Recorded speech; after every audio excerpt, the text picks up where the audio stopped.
একদিন এক কৃষক জঙ্গল থেকে তার ক্ষেতের কাজ শেষ করে বাড়ি ফিরছিল। হঠাৎ সে জঙ্গলের পাশে একটি ছোট্ট খরগোশকে কাঁপতে দেখে থেমে গেল। খরগোশটি ছোট, দুর্বল ও খুবই ভীত ছিল। কৃষক ধীরে ধীরে এগিয়ে গিয়ে মৃদু কণ্ঠে বলল, তুমি কি হারিয়ে গেছো ছোট্ট বন্ধুরে?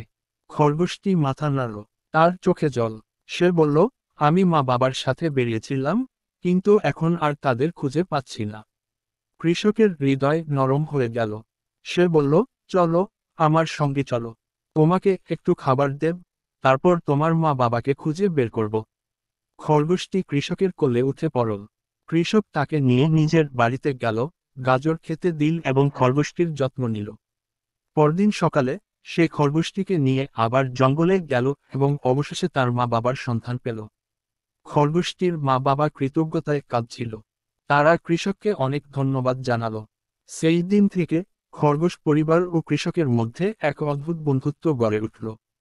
খরগোশরা মাঝে মাঝে কৃষকের খেতে গিয়ে খেলে, আর কৃষক মাঝে মাঝে তাদের জন্য গাজর নিয়ে যায়। শিক্ষা, দয়া ও সহানুভূতি শুধু মানুষ নয়, সব জীবের সাথেই থাকা উচিত।